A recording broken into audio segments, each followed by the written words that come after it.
It says sour. Or make us stand there together and say, we went to that burger place and gave her a seat and says, go see your parents. I was kind of grossed out.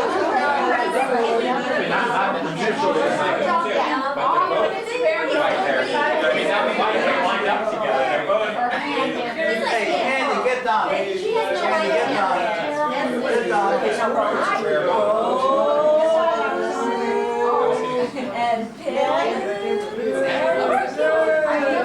And Never be able to deny we have that. Was this your debut? I saw him at Crispy at Rose. No, he wasn't a little Buddha. And Daisy Hi, Andy. Hey, Uncle. Andy, will you get this,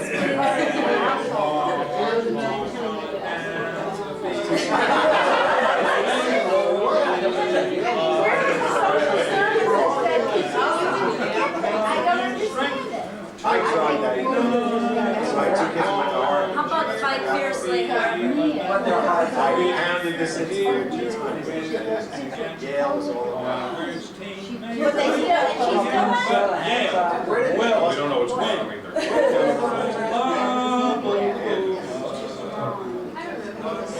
John was doing the opposite. Well, I think that was.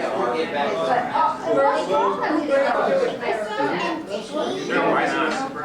Big city mayor. And I remember that forever. No, but I remember when you... Take you on How far is he gonna go? He goes all the way. That's what the Cedarbaum, they go all the way. Careful about what comes out once he's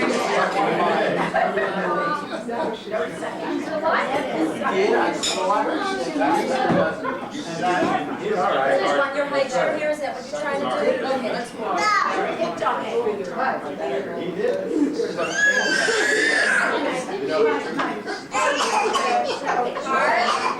Karen.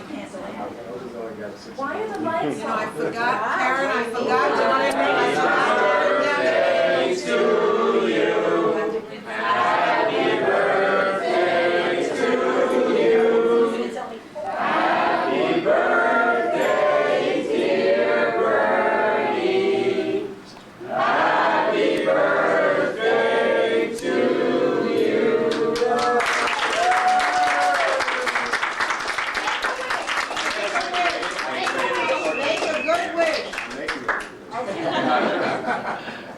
Now, nobody helped.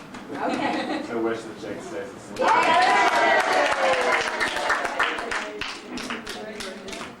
I wish the chick stays the same. No, that was... Here, here. Anyone else take the picture? Okay. Put it right here in space. Not in his face.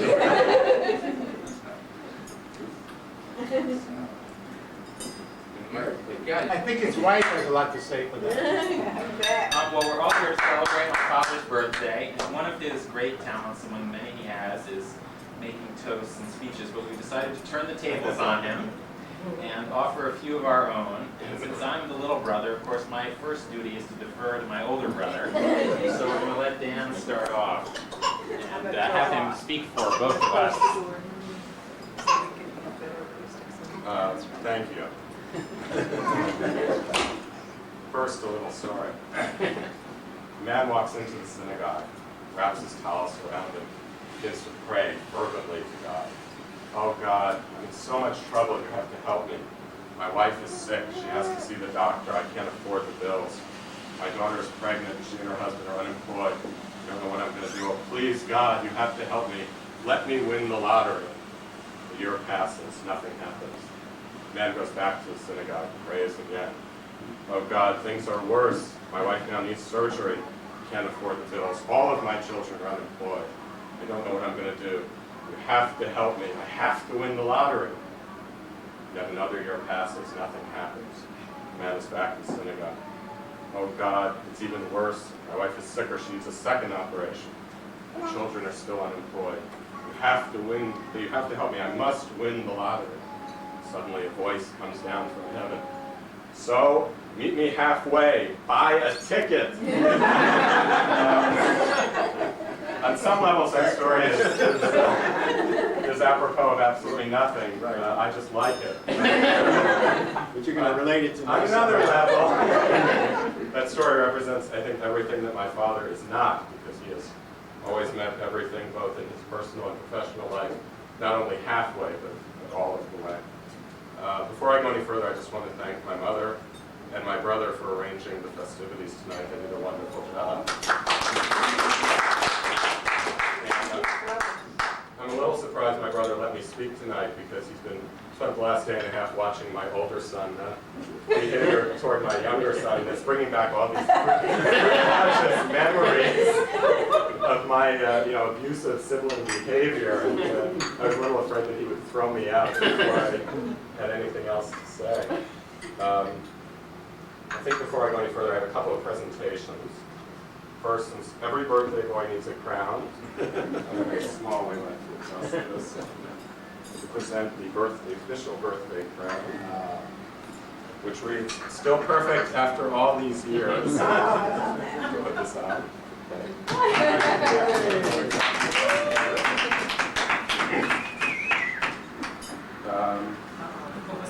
One more small present. I often, for Father's Day and birthdays, like a lot of sons, end up buying books for my father. It's always very difficult to find the appropriate balance of fiction, non-fiction, serious, not serious. So we have a little bit different offering this year, which you should open now. It's beautiful. Don't rip the paper, bro. We Save recycle. it. We recycle. Don't rip the paper.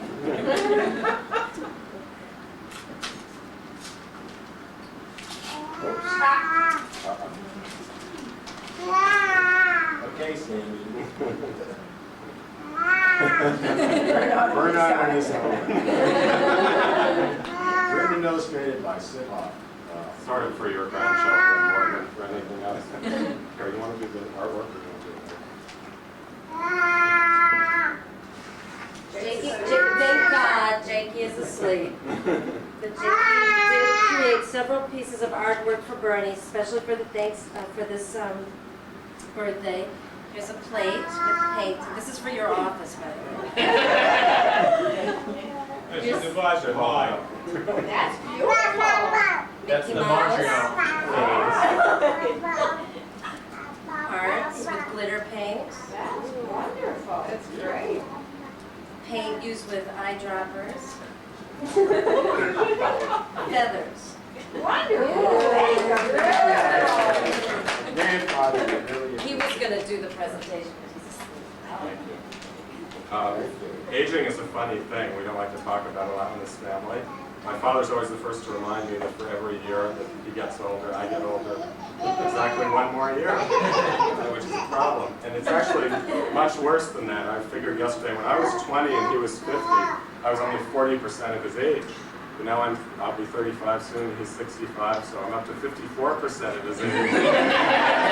It's going to keep getting worse. And eventually we'll be approximately the same age. It's a real problem. But seriously, folks, I will be brief. I did want to say, it really wasn't until I had 2 babies of my own that I realized what a role model my father is for me, particularly as a parent. And I think of all the things he did constantly already with these 2 little guys, and I want to thank him for that and wish you a very happy birthday. Thank you.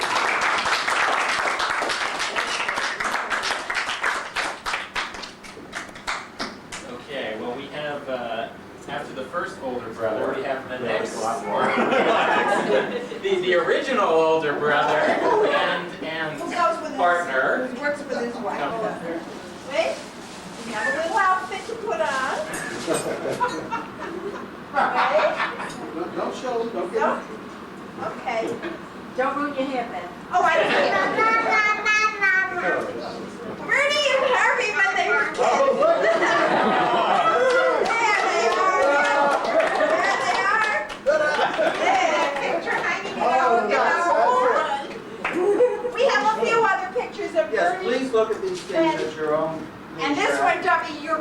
like too. Oh, I remember that one. I have that. Okay. All right, Harvey, you start. Here's mine. I'm going to read because I'm not very good at reading it too much. Jonathan suggested some anecdotes about the early Bernie. To roast him gently, so here are some of the Bernie legends. I'm sure some of you have heard many of these. When Bernie was still in high school, I think 9th grade, he and Gordon Spivak, who was another dummy, discovered a mistake in their algebra book. The teacher protested it couldn't have happened. The book had been in use for years. The two refused to concede, and sure enough, after checking with the publisher, indeed, Bernie and Gordon were right. Going back even further, when we were in grammar school, now you might find it hard to believe, but our guest of honor was very puny, poor appetite, and to the point almost of hating food. I, on the other hand, was a real chow hound, and could never cool it. This coincided with the time before heat conservation and before Tennant's rights. On cold nights, it was a habit for me, to warm his bed. I would get, because I was really throwing off calories like you wouldn't believe. And he was, in any event. He took food from your plate and put it Is in that mine. what it was? Now, but I want you to know that after all these years, he's reputed to be a furnace, and I wear socks to bed in July. And I warm up his bed. Okay. Bernie excelled as a boyfriend-in-law even in high school. When Harvey was overseas during the war, our senior prom was held, and I was lonely for Harvey, and I was really sad that I wasn't going to be able to go to the prom. So Bernie, I don't know how much your folks cajoled you to do it, but he took me to the senior prom, and boy, he had a girlfriend who was not too happy about that. But he took me and he escorted me, and yeah, I went to the senior prom with Bernie. You wouldn't go with anyone? No. As an uncle, he continued to excel, being very attentive to infant David's needs. One summer, when Harv was getting started in his residency, his dental residency in Boston, David and I stayed with our in-laws one summer. Bernie slept on a cot in the dining room, so we could leave. We could have the only available bedroom. Imagine sleeping on an army cot and then having a wet-bottomed 9-month-old dropped on you while I prepared the bottle and breakfast for David. And he did it willingly and with a smile. Remember, these paternal skills were developed before disposable diapers. He was really terrific. Bernie and Miriam, not in-laws to me, they're my brother and sister, and I love them very much.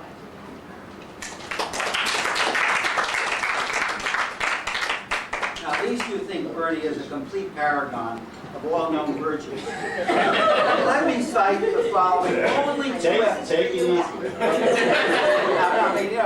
We go back at least 65 years. So, I really know. But in all this time, I cannot remember any episodes except these two that I'll tell you about, in which he was less than kind and thoughtful.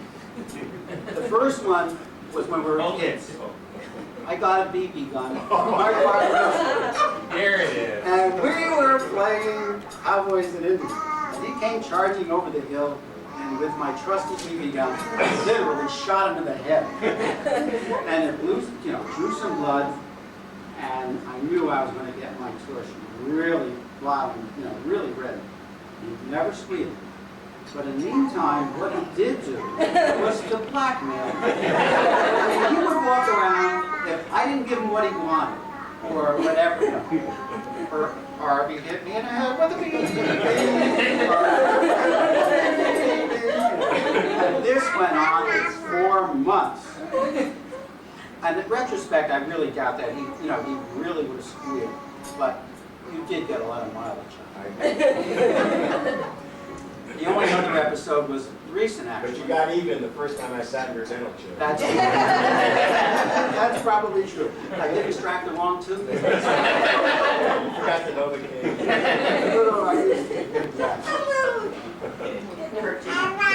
The only other episode, and it was only a few years ago, Beverly and I met Bernie and Miriam for a day in the city. And I was wearing a new jacket, which Beverly called their attention to.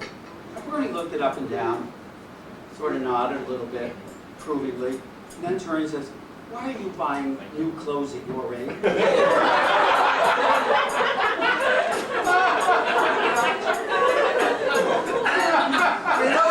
I must have 65 years, those were the only two one-time things I've ever done.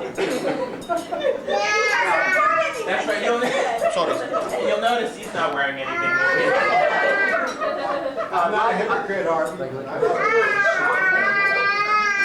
I'd like to conclude on a less frivolous note. And I mean this most sincerely. For many years, my favorite plays have been Long Day's Journey into Night, All My Sons, The Salesman, Price, and a few others, along the same lines. They all had the same theme, regardless of plot, exploring the father-son-brother relationship. Soon after recognizing that connecting thread, I realized why. I have an extraordinary brother, and we had exceptional father and mother. We were taught by example and word about scholarship, work ethic, service to the community, and priority of family. I think we learned the lesson well, and Bernie certainly exceeded all standards of excellence. We were doubly fortunate in that we both have spouses who are like-minded, in addition, have so many other attributes of love, nurturing, and compassion.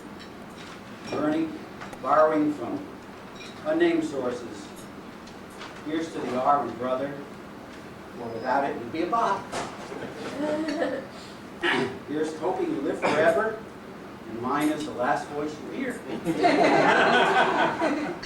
And may it be remembered of both of us that we were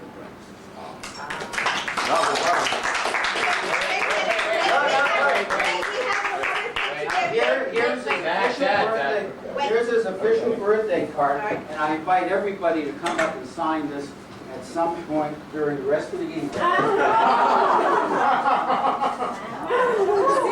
him see it. That is beautiful. Come see it.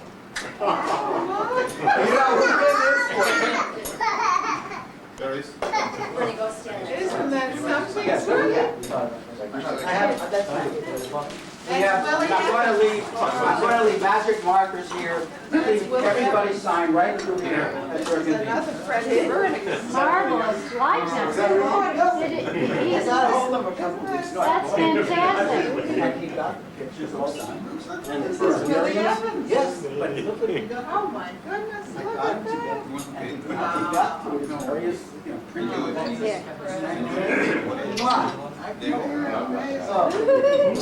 Who's in the airplane? That's Bernie. And there we go. And here's Miriam and Bernie Bernie, for look at governor. you. Either one will do. Charlie. Harvey, let me have your shirt. We'll give him the shirts. I They're for you. Fantastic. There you go. Those are for you. Those are for you. I know, good that you get it too. I'll take one back.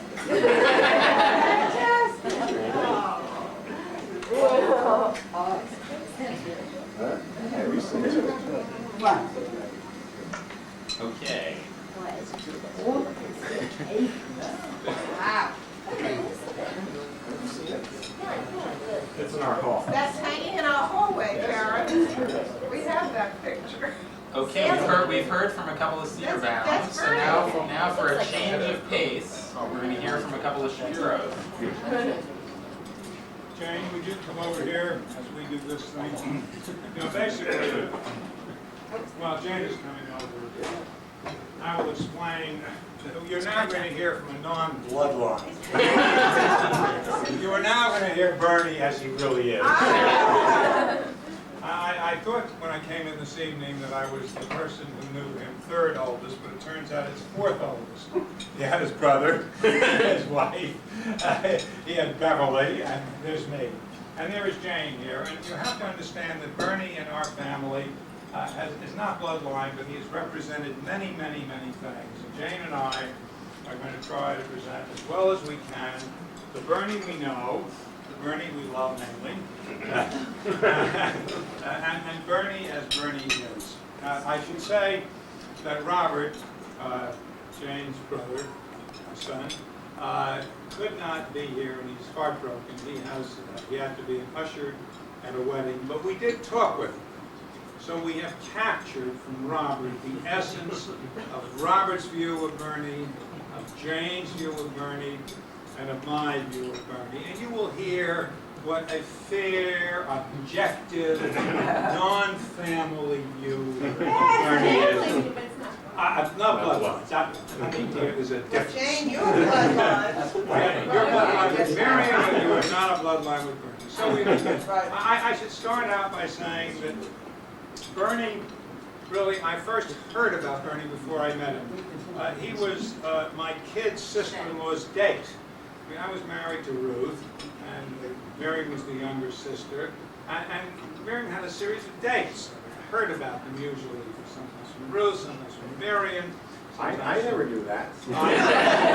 Sometimes from Sarah, sometimes from Lou, sort of. It was the early view of what you see over the horizon. And we would hear about them. Oh, you went out with somebody. You did? Yes. Well, what was he like? And so forth and so on. And we went through a series of these early dates. The kid's sister-in-law, one after the other. And finally, so it's true. Well, it's all true. It's all true. It's radar. I get the stuff on radar. I say to Ruth, Ruth says, Mary has a date. I said, Mary has a date. What's he like? What's who on the date? And so forth. And slowly there appeared a vision of Bernie. He was a lawyer. He went to Harvard, unfortunately, but Yale College. And he seemed to have all the qualities that one would want.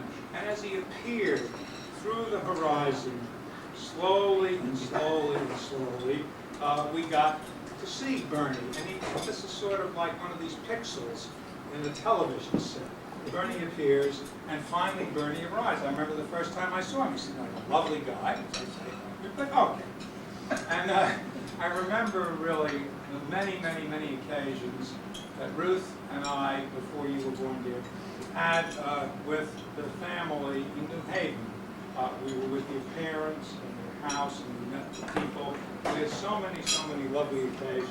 Beverly, Harvey, and there was Bernie. And we now really start with all of us without children. The happy, I mean, the old days.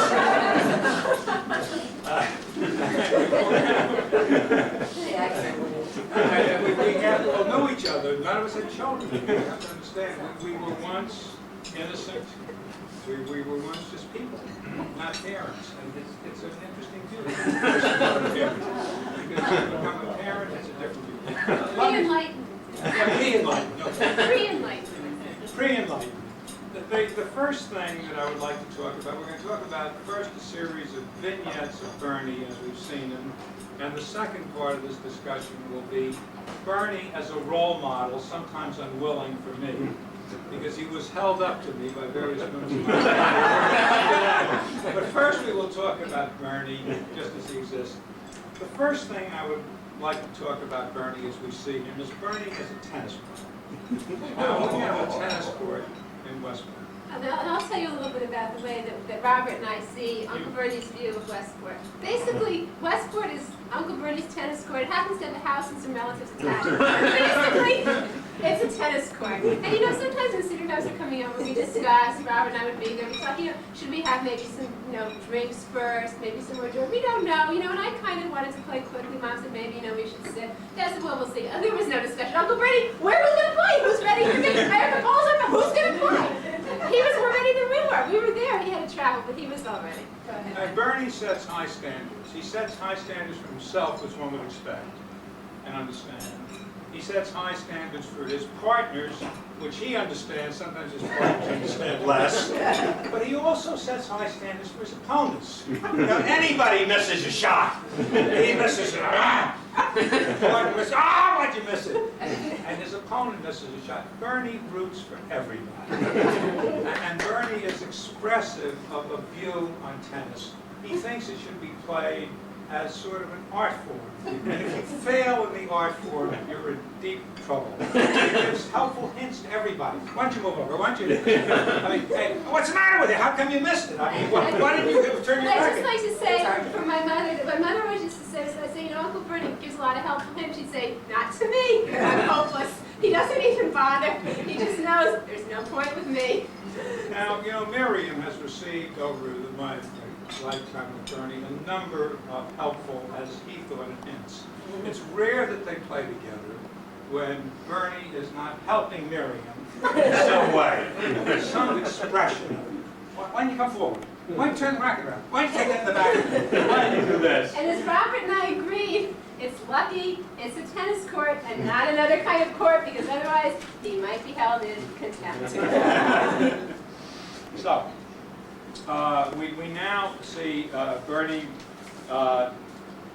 as a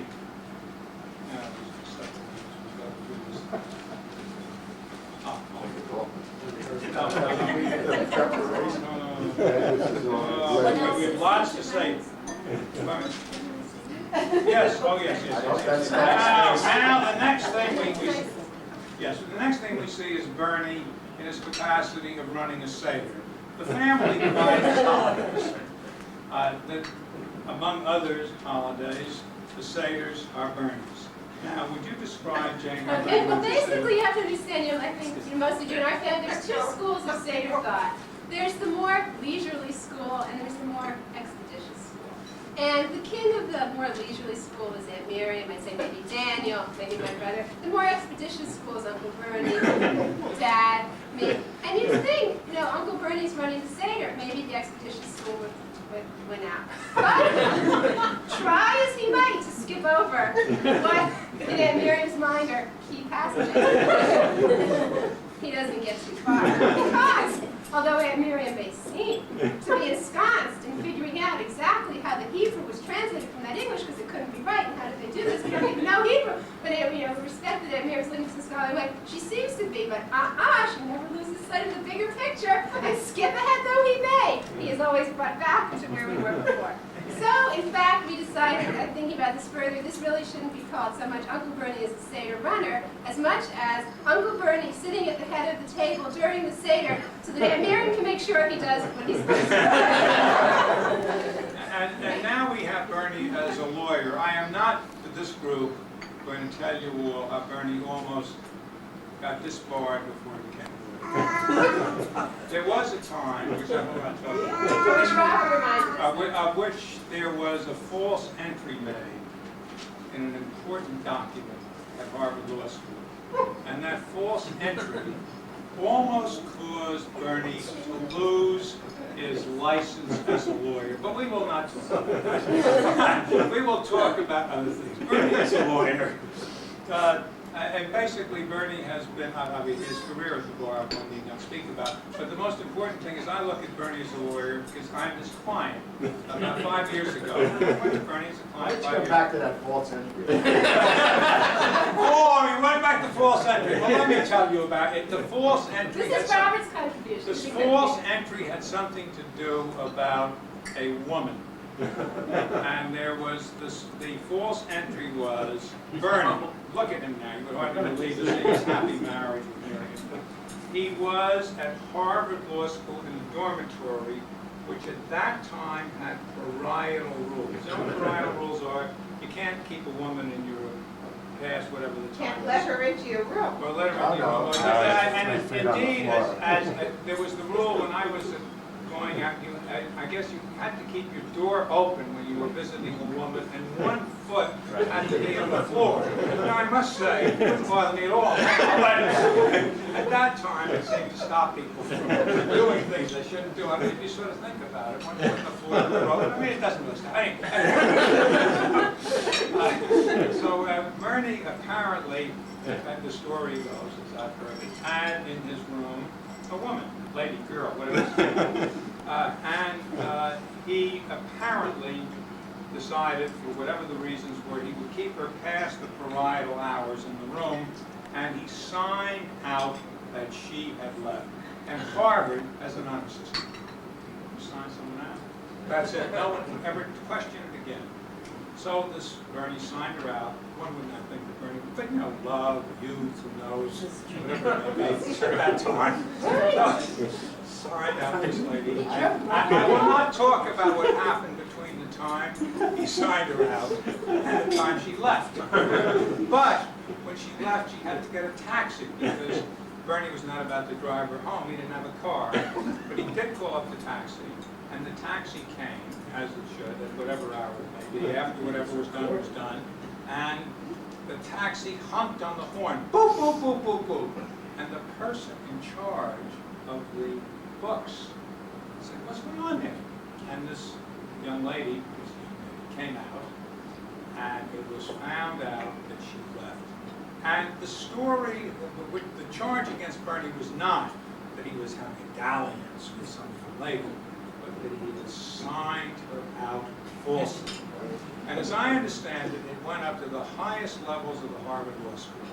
And the question was, would Bernie be expelled? And I don't know what sort of duty he would have to do. I mean, possibly cleaning out the trains or ladies' rooms or something. But he actually, and he saved himself, and he went on to what has been good. But I didn't want to tell that story, but you asked about it. You want to know what my punishment was? What was your punishment? I couldn't have a woman in the room for 30 days. You couldn't have an announced woman in the room. That was the punishment. But in any event, so It was taken very seriously. So we went to her. I mean, but the point is that who cares? But Bernie has been my lawyer, and he's given me some very sound advice as my lawyer. Now let me come to Bernie as my problem. No, we're being, Right? Yes. I mean, basically, Bernie in my life has been a person to be considered. Why don't you do things like that? I married Miriam and Ruth were sisters. Ruth would come to me, look at Bernie.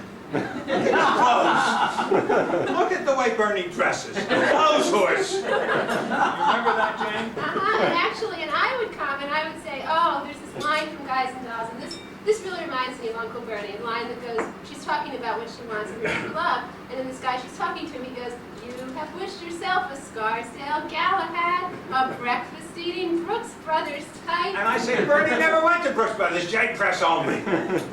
In any event, but the most serious thing for me... Not since J Press went Japanese. Oh, J Press I bought something much better than anyway. So I must say that the last thing that I will talk about, Jane will pick it up here, is my children always felt that Bernie was a better parent. And it was very distressing. I mean, our children were born about the same time. And my kids would come to me and say, why aren't you like Bernie? I said, what do you mean, why aren't you? How come his children get the best rooms when we travel? We went to Europe and so forth, and two rooms were decided. Yeah, we get this terrible when we go in there, this beautiful room. He sits around and why do the children get the nice room? All they said is, that's them and this is us. There's no answer you get the children. So, actually, on many occasions, after a long time, Ruth and Robert both said to me and to Ruth that they really wanted to find out, could they be adopted by Miriam and Bernie? And I said, could you be adopted by, will they take over the financial obligation? And he says, I don't know. What am I talking about? To be adopted without the financial obligation, I don't understand. So they constantly pointed out to Bernie how much better he was in every way that I was, and it sort of depressed me. I lived a life now for 30 years being crushed by comparison with Bernie as a parent. Dad felt better because we were, and Robert and I did talk about how Uncle Bernie was so attentive to his kids, and he was interested. Even tonight we've seen an example. I said I wanted to go to the U.S. Open. Bernie probably would have gotten to it. Her father do it. What does Dad say? He says, what Uncle Bernie does.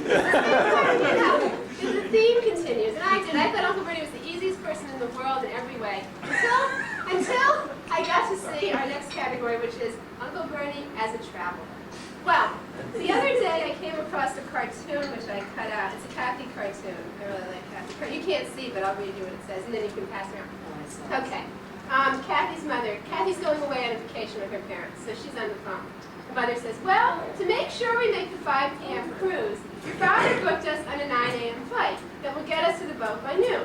To make the 9 a.m. flight, he wants to leave for the airport by 6 a.m.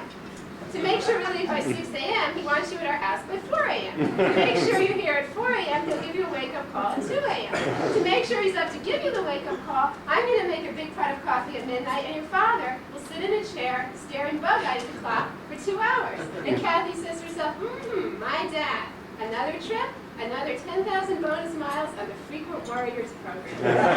And all I can say is this cartoon really says a lot. It says so much, in fact, it inspired me to start a new file. Now, the new file is not called cartoons. The new file is called Uncle Bernie. And that's where I got the cartoon from for our speech. So that's Uncle Bernie as a traveler. Let's see. And now we have the last category. Yes, in the last. Your Okay. category. Yes, the last category is my category. Okay, because we saved this category for last, because Uncle Bernie may be a brilliant lawyer, a star tennis player, a would-be expeditious sailor runner, an advisor, and everything. All these roles, they're very important in his life. But basically, Uncle Bernie was really born for this role. Uncle Bernie was born to be Uncle Bernie as a grandfather. This is a grandfather. This is his calling in life. The first time we saw Uncle Bernie as a grandfather was when Dan and Karen brought JP to Thanksgiving. And, it was nice to see everybody. Well, Uncle Bernie now, he was glad to see us, but he was basically very much more glad to see JP. And he spent most of the time with JP, carrying him around, and just to such an extent that my mother felt it necessary to tell the housekeeper that he had another job. Uncle Bernie walked around with JP on his shoulders. Mom walked around behind him, the housekeeper. He works. He does do something else. You know he does. Believe it or not, he does, because everybody else knew that he did. She'd never seen him before. She's a new housekeeper. She said, my brother-in-law, he actually runs a law firm. The housekeeper seemed incredulous, but we felt it was at least necessary to inform her of this, even though it was hard to believe at the time. And basically, Jakey can do no wrong in Uncle Bernie's eyes for the most part. The only one thing I ever remember him doing wrong, actually, is, not calling Uncle Bernie by his proper title. Now, here we are, we were sitting around, and Karen would say, who's that? When Jane would, that's Daddy. And who's that? That's Cousin Jane. And who's, and then I'd say, who's that? That's Mommy, and that's Grandma, and who's that? Boiny. Okay? Nothing wrong with the name. But imagine when this has been what you're waiting for your whole life, and you're not getting the proper title. It's very upsetting. So Uncle Bernie worked very hard to get over this. But Jakey was pretty smart, and he helped him, because he knew from Boiny, he could do pretty well. But from Grandpa, there was no end. Let me set the scene. It's been a long day. Uncle Bernie, as in this capacity would have been okay probably as Boyd. He's been reading to Jakey all day, playing with the cars, playing with the trains, basically devoting himself. Finally, he gets a chance. He sits down to relax for dinner about 6 o'clock, the first time he's had to sit down all day with Grandma.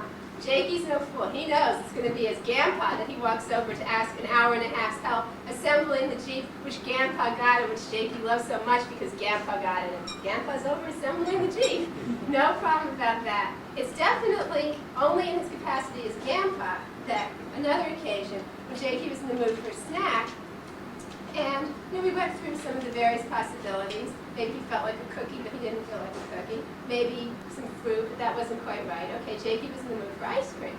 So I said, fine, ice cream. Open the freezer, take out a carton. I'm just about to start scooping, and Jakey looks at me, rolls my cousin Jane.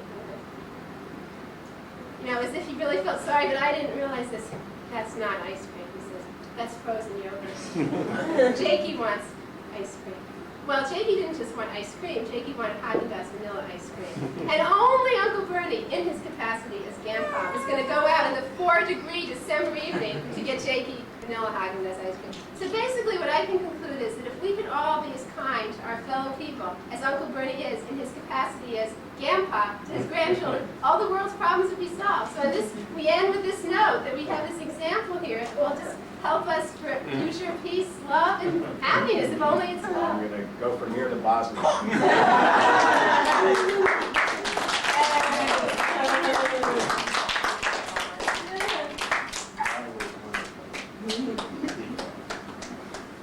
It's all true. It's all true. Anybody wants to see the cartoon? Okay, it's going back in the class. one other scheduled speaker. I don't know if there are any unscheduled speakers, but if they would like not to hold their peace, now is the time to stand up and be heard. Otherwise, I guess we're going to hear from our last speaker, the one of the champion oral advocates at this table, Karen. Well, Bernie's illustrious career as a lawyer was touched on by Don, perhaps not as thoroughly as we might have wished, but that's okay. And his appellate advocacy has brought him through the highest courts and before the highest courts of the country. So we thought it was only appropriate that the United States Supreme Court be petitioned as well to have a role in this occasion. And I am a member of the nation's premier Supreme Court litigating firm, and therefore I use my influence to get some of the greatest practitioners before that court to put together a petition for a writ of certiorari to the Second Circuit, which is the court before which Bernie has practiced primarily. And we, right, and so we did prepare a cert petition, and Laura, would you like to pass that out? I know, I was hoping that by this point there would be a lot of wine drunk, and therefore I would read it to you, but you do have a souvenir copy. The question presented is whether the life and times of Bernard Cedarbaum may be reasonably and fairly reduced to a few lines of verse in the style of Dr. Seuss. And the poem is as follows. Yeah. By the way, this is the style of Supreme Court printing that we use here. You might notice the number of the case. 65. 9128. Birthday. Oh, wow. Okay. 'Twas the 1st of September of 28. Little would Miriam know that her fate would be sealed by the birth of a boy in New Haven of the Cedarbaum clan. He would soon be the maven. The patriarch Poobah, the big kahuna, the godfather sugar dad, Tony the tuna. All this from a baby too skinny for sure to follow the rules of trafe and kosher. How did this happen? How could it be? Listen, my friends, and you shall see. Now this little boy, whose name was Bernie, was not just any Tom, Dick, or Ernie. He was cautious and careful. In fact, his first cry was, "The center can't hold, the market's too high." He knew the rules, could play the game. Just ask his brother, Harvey's the name. When Harvey shot Bernie with his new BB gun, Bernie used not too subtle extortion. For years when Bernie wanted his way, he'd touch his forehead and Harvey would pay. And while Harvey was overseas fighting a war, Bernie whirled Beverly on the pond. These skills to his future career were the key. Off to Yale, then Harvard. A lawyer he'd be. His ability, nicely renamed negotiation, he joined the American Bar Association. To Washington, D.C., his smarts paved the way. He joined the best and the brightest at DOJ. But something was missing from Bernie's charmed life. He decided he needed to get me a wife. Harvey wed Beverly, that chance was over. He dated, then dumped the young cookbook lover.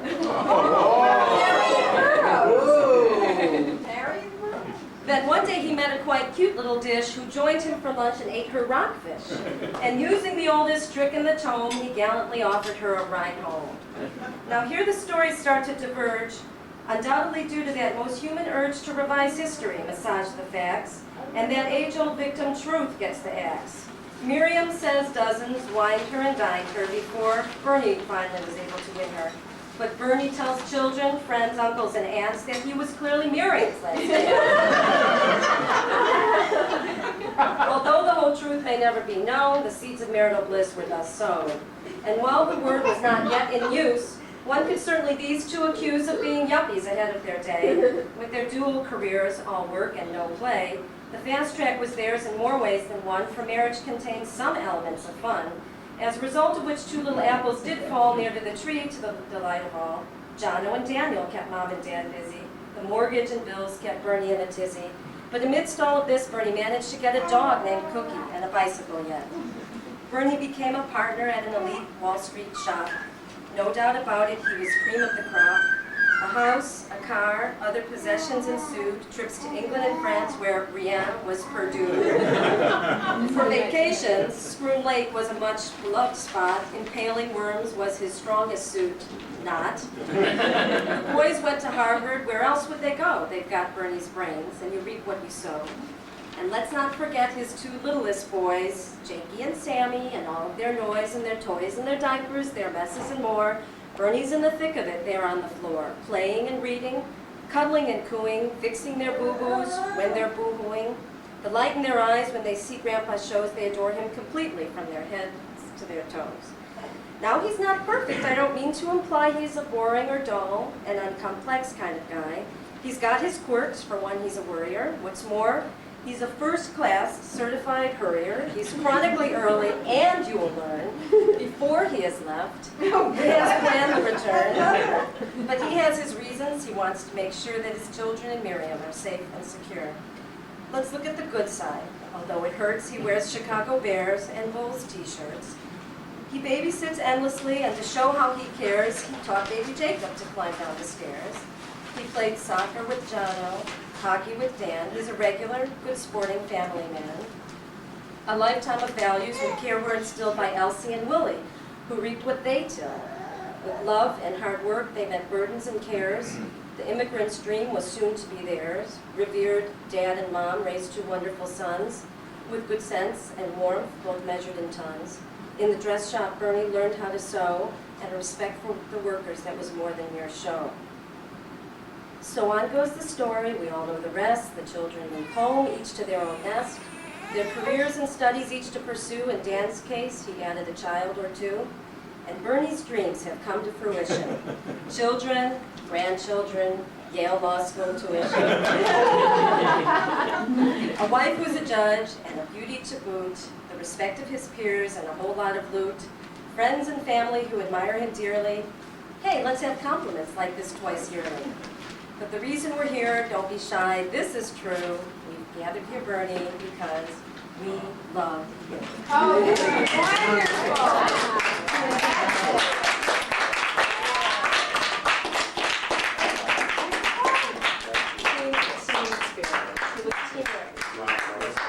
Karen, let's do principal and overwhelming author. Fantastic. This is great. Wonderful. Dad, you'll be happy to know we also included 1 typo, and part of it.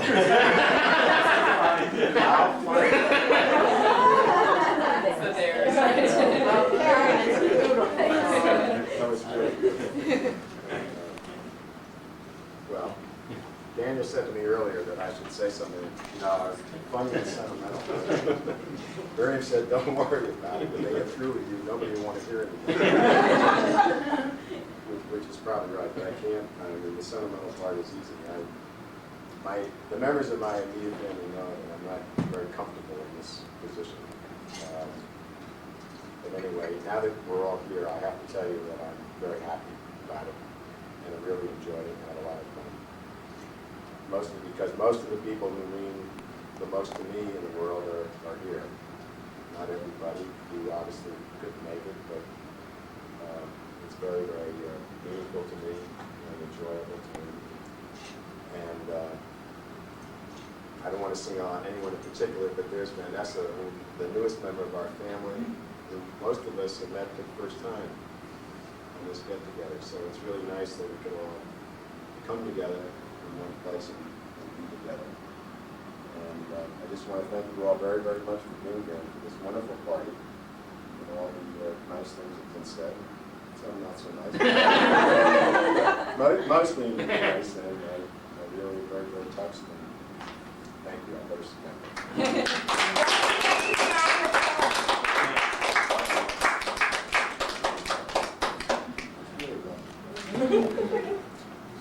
Keep your souvenir. I'm going to make a copy and send it This is fantastic. It was a team project. It was agreed to be a team effort, but Karen said she'd do a rough draft. And so we got it.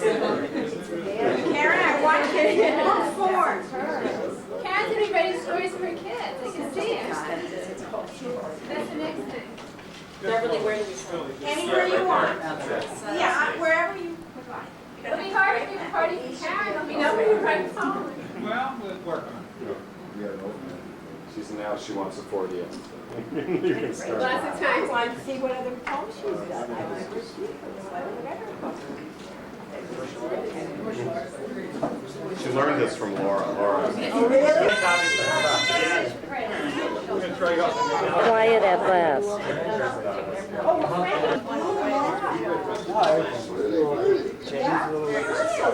Jane, you were great. Oh, yours was very good. Laura, Autobiographical. I gotta get your dress. Let